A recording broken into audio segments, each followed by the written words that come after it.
Monsieur le Président du Conseil régional, Monsieur le maire, Mesdames et Messieurs les Présidents, comme je ne vous vois pas, en fait, absolument ébloui par l'éclairage, j'espère n'oublier aucune catégorie et je résumerai les formules de politesse d'usage par Mesdames et Messieurs.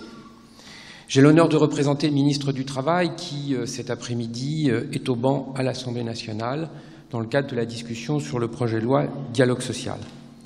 Ceci dit, c'est un plaisir et un honneur, sans jouer sur les mots, d'être désigné volontaire pour intervenir devant vous. Je remercie le président Brandy. Et dans le cadre de mes activités de directeur général du travail, je sais ô combien ces réunions sont précieuses. Elles nous permettent, même si c'est pour un bref moment, de vous rencontrer, d'échanger. J'aurais souhaité participer plus avant à vos travaux, être à votre écoute. Mais malheureusement, le calendrier et l'actualité font obstacle à une présence un peu plus prolongée dans la ville de Limoges, ce que je regrette.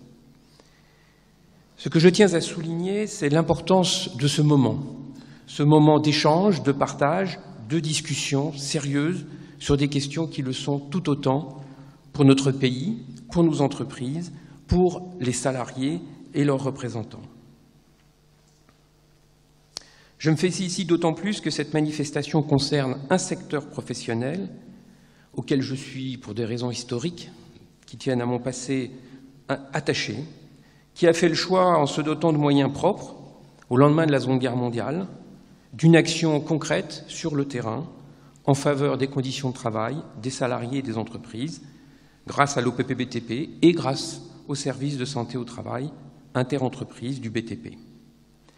A été développée une véritable politique de prévention contre les risques professionnels. Il y a un acquis, un savoir-faire. Certes, le chemin, je reviendrai sur ce point, est encore long, mais il ne faut pas mésestimer ce que vous avez fait. Et les pouvoirs publics, par ma bouche, tiennent à vous rendre hommage pour l'ensemble du travail qui a été effectué. Pour ne pas trop différer l'ouverture du Congrès, je centrerai mon propos sur 3 points.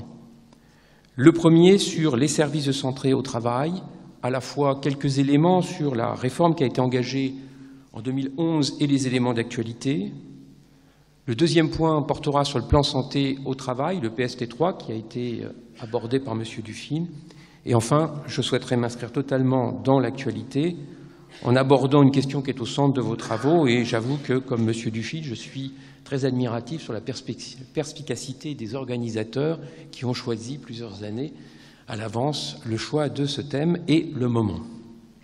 Sur les services de santé au travail, je voudrais en quelques mots revenir sur la réforme des services de santé qui a été engagée, la réforme de la médecine du travail. Le système de médecine du travail dans son ensemble constitue le premier réseau de prévention en France. À cet égard, la réforme de la médecine du travail et des services de santé qui a été engagée en 2011 a constitué une étape importante qui malheureusement n'est pas suffisamment mise en valeur, surtout au vu de la sensibilité croissante des enjeux de santé et de sécurité au travail. Par ailleurs, les services répondent au jour le jour, au quotidien, et je mesure la difficulté de cette action au jour le jour, parfois à l'abri des regards médiatiques, mais ce n'est pas parce que vous n'êtes pas sous les feux de l'actualité que votre travail n'est pas pour le moins précieux. Cette réforme, vous avez su la mettre en œuvre, à la fois dans la rénovation de la gouvernance des services, dans la mise en place des équipes pluridisciplinaires, le recrutement important d'infirmiers, équipe coordonnée par le médecin du travail. Cette réforme a été également mise en œuvre, en témoignent les dynamiques pour la conclusion des contrats pluriannuels d'objectifs et de moyens. J'ai eu le plaisir d'aller, non pas dans le Limousin, mais en Auvergne, pour la signature de plusieurs CEPOM, ensuite en Franche-Comté. Et j'ai toujours été frappé par la qualité des travaux qui ont présidé à l'élaboration et à la conclusion des CEPOM, à la finesse des diagnostics, à la sincérité dans à la fois la reconnaissance des difficultés, mais également dans la définition des objectifs très opérationnels que ces contrats pluriannuels se donnaient, en mettant en mouvement différentes administrations, institutions, acteurs, que sont les directs, les CARSAT et bien évidemment les services de santé au travail. Je sais que, par ailleurs, pour illustrer cette dynamique, de nombreux services de santé au travail, du bâtiment et du travaux publics ont signé une convention régionale ou interrégionale quadripartite entre l'État, les CARSAT, l'OPPBTP et les services de santé, dont l'objectif général est de partager les savoirs, de mettre en œuvre les synergies et les compétences. Ce ne sont pas que des mots. Nous souffrons parfois, nous, acteurs de la prévention, d'un trop grand cloisonnement, une trop grande difficulté à nous coordonner. Et de ce point de vue-là, la conclusion des CEPOM est un pas en avant important. Cependant, ces constats ne doivent pas nous conduire à masquer le fait que des questions parfois importantes restent posées. Ces questions ont été analysées, posées par la mission dirigée par le député M. Issindou, qui était épaulé par un certain nombre de personnes qualifiées. Cette mission avait pour but, vous le savez, d'analyser notamment la pertinence des modalités actuelles de suivi médical de salariés, aujourd'hui centrées autour de la notion d'aptitude et d'inaptitude. Cette mission a procédé à de nombreuses auditions, elle a reçu plus d'une centaine de contributions. Ces conclusions peuvent être discutées, bien évidemment.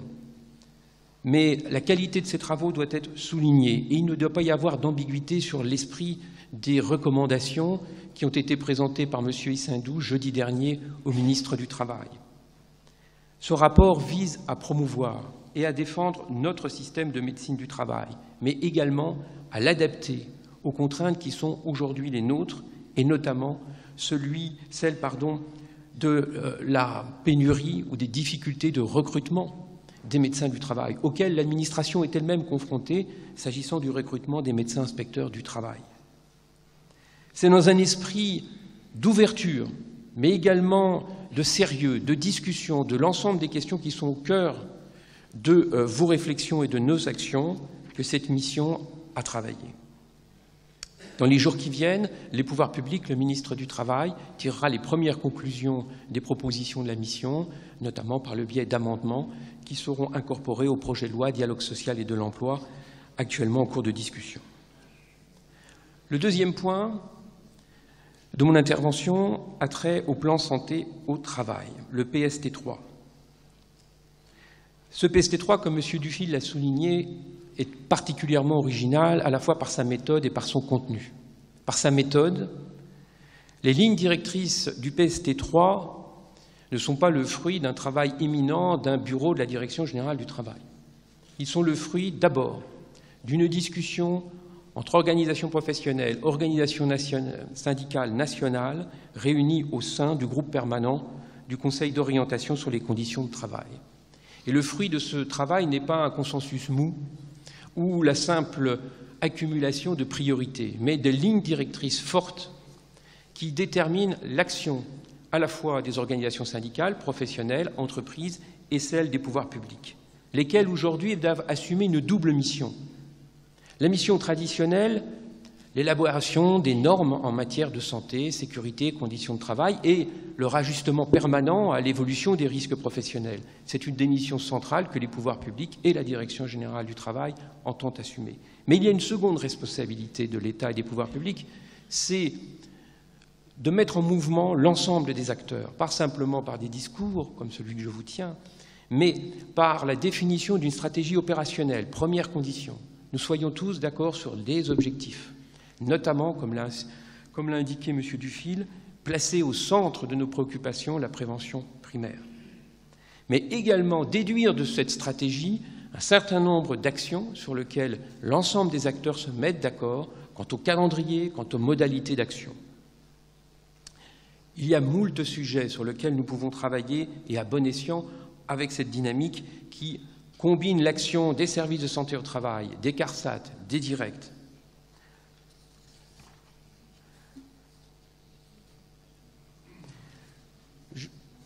Nous devons, même si le thème, par exemple, de la prévention primaire peut apparaître comme une évidence, je tiens à souligner sa force, cette ligne directrice qui doit nous conduire. J'ai tenu, en tant que directeur général du travail, à être informé de tous les accidents mortels qui surviennent dans notre pays. Et notamment, malheureusement, je lis les comptes rendus d'enquête que font les services d'inspection du travail à la suite d'accidents mortels ou graves dans le bâtiment et les travaux publics. Trop souvent, à la lecture des premières lignes des résultats de l'enquête, sans faire de mauvais jeu de mots, je connais déjà la chute. Il suffit finalement de constater que les règles fondamentales, basiques de la prévention n'ont pas été respectées et que finalement un drame est survenu faute de connaissance et ou de maîtrise de ces principes fondamentaux de prévention. Ce constat est parfois d'autant plus amer que les solutions existent, le savoir-faire existe, il est diffusé dans la profession, notamment par les soins de l'OPP-BTP, mais l'ensemble des acteurs. Cela montre, encore une fois, que nous avons beaucoup à faire ensemble.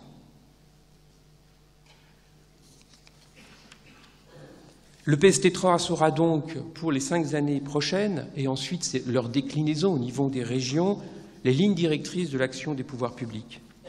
3 axes: favoriser l'appropriation effective de la culture d'évaluation et de prévention des risques par tous les acteurs, bien évidemment les entreprises, les employeurs, mais également les salariés et leurs représentants. Développer les services d'accompagnement à l'évaluation des risques à leur profit, notamment au profit des PME, TPE, pour lesquels nous savons, à partir de quelques données statistiques, que l'évaluation des risques professionnels, même si elle s'est engagée, reste encore trop souvent partielle.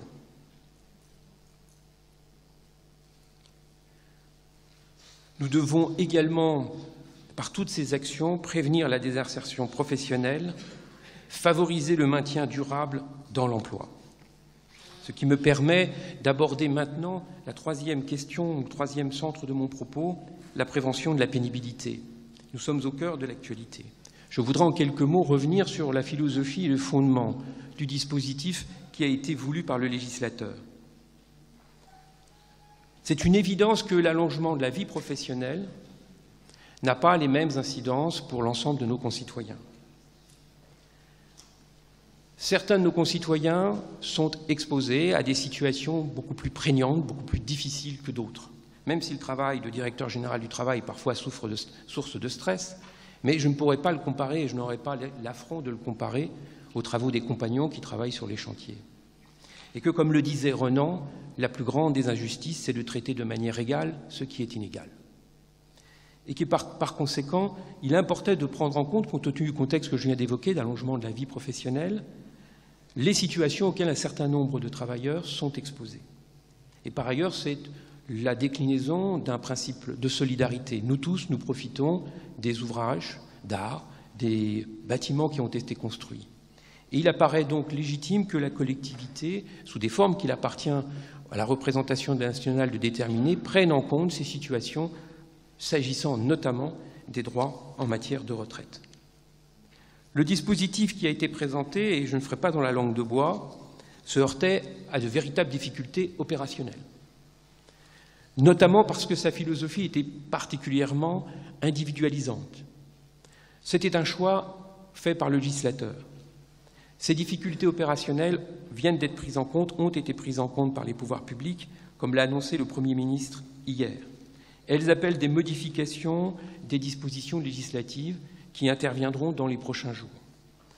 En tout état de cause, le dispositif pour sa mise en œuvre reposera sur une combinaison d'une approche individuelle, mais également d'une approche plus collective, des situations d'exposition, des métiers. Dans ce cadre, le savoir-faire, les connaissances des services de santé au travail, de l'OPP-BTP, des entreprises bien évidemment, et de leurs conseils, de leurs organisations professionnelles est indispensable pour élaborer l'outil qui permettra une mise en œuvre opérationnelle du dispositif. Je veux parler des référentiels de branche. Les services de santé au travail seront associés à l'ensemble, à la mise en œuvre opérationnelle du dispositif et au nombre des propositions qui ont été faites par la mission qui a été confiée à M. Siru. Au nombre de ces propositions figure l'association étroite des services de santé au travail, notamment à l'élaboration du volet pénibilité du document unique d'évaluation du risque, donc en amont, mais également en aval, les services de santé au travail étant destinataires ou devant être destinataires des informations relatives à la traçabilité des expositions.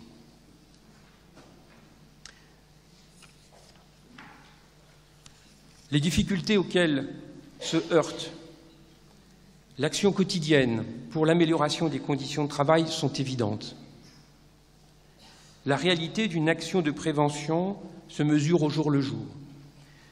Tout à l'heure, il a été fait état de la pugnacité des habitants de la région.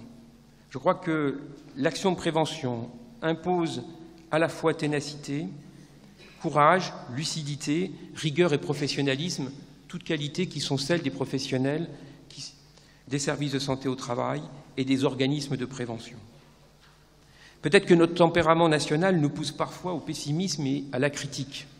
Le travail serait nécessairement et ne serait que souffrance et pénibilité. Il n'est pas que cela, comme il a été dit. Il peut être aussi source d'épanouissement et également source de bien-être.